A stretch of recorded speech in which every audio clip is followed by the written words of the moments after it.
Hello, I'm Matthew Burnside, and today I will be reading an excerpt from WIKI of Infinite Sorrows, which is a finalist for the Big Other Book Award for Fiction. The complete history of every story ever written.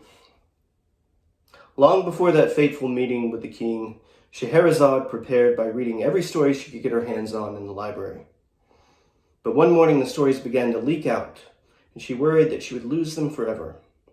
She could sense that one day these tales would somehow save her, but only if she knew them inside and out, only if she understood them better than she understood herself.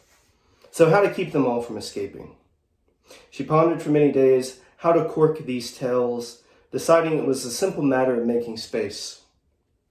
There were only so many rooms to contain them, after all. So she jettisoned everything that wasn't a story, all the trivial facts and details that didn't feature imaginary things. But one night, telling herself a story in the mirror, practicing for that fateful meeting, she found that one of the stories was all wrong. She couldn't tell whether the characters were real or imaginary, flesh and blood, or merely shadows of flesh and blood. Wrong, all wrong, she told the mirror. She knew the cost of getting it wrong might be fatal.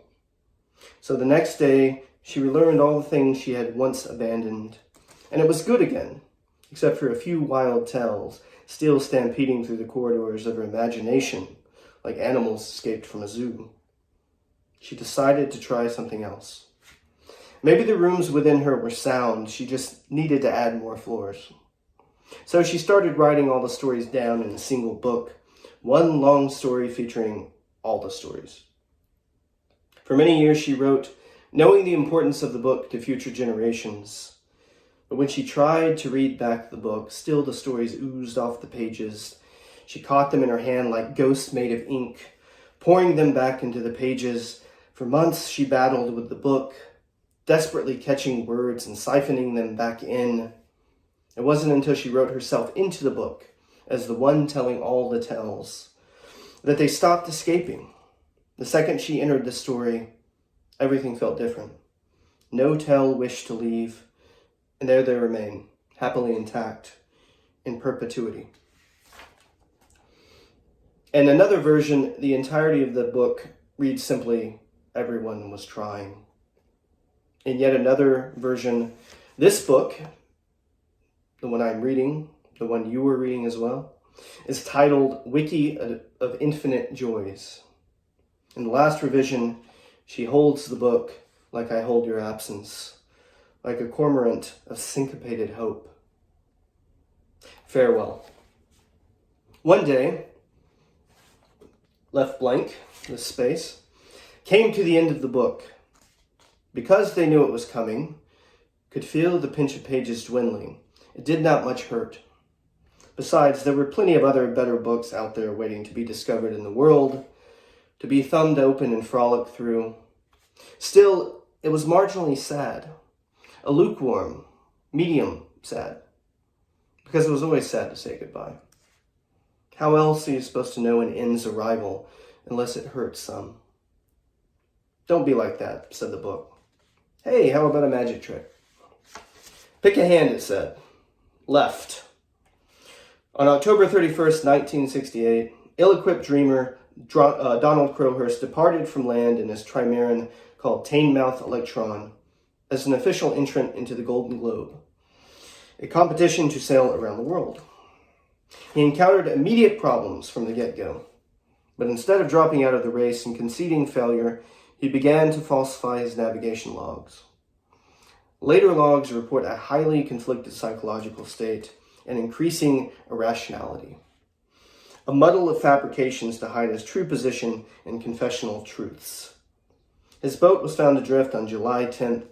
His last log reads, in part, I am what I am, and I see the nature of my offense.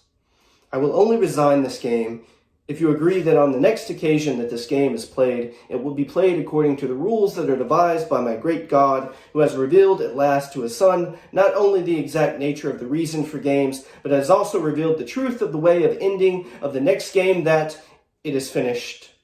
It is finished. It is the mercy. Right. Despite all media speculation, criticism, and naysayers, on April 15th, 1969, professional dreamer Donald Crowhurst sailed on the shore to the soundtrack of thunderous applause, just a few days ahead of his more experienced competitor, Robin Knox Johnson. Squinting his eyes in front of the cameras, he could hardly make out the official there to greet him with his €5,000 prize, but recognized at once the shining faces of his wife and children in the crowd. He remains a celebrated figure to this day, hero to all who aspire.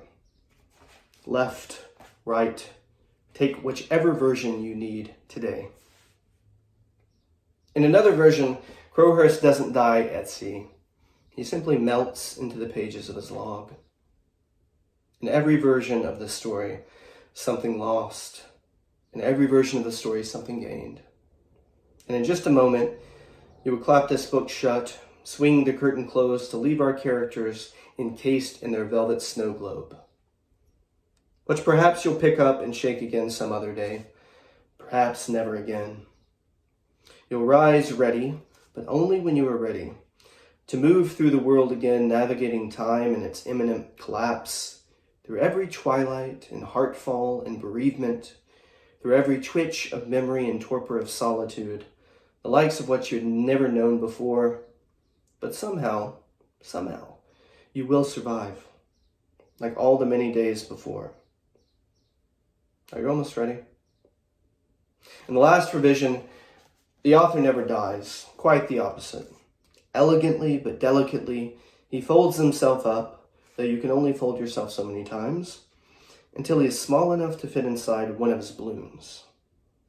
Then, waving bon voyage, he floats himself off the balcony, never to touch the earth again. Higher and higher he floats until he comes to the end of all his creation, until he sits staring through a gossamer, peach-thin skin of latex across the abyss. What he sees on the other side makes him weep. He had always been prone to weeping. For this, for that, for everything that had come before and for everything that would never come again. I see you, he says to left blank. Do you see me back? Wait, can we just be invisible here for a moment? Maybe, if we try hard enough, we can hold this space together. And in the end, maybe that's all that anyone needs. To be visible together, holding still and steadier, rising up into zeniths unknown and unknowable. But you must have known it could never last. You must have known it could only last so long. So the author said farewell forever. All was a mercy. It was growing very late now, and the text was having trouble holding itself together. You will never be alone again. There. We must learn to let go. Thank you.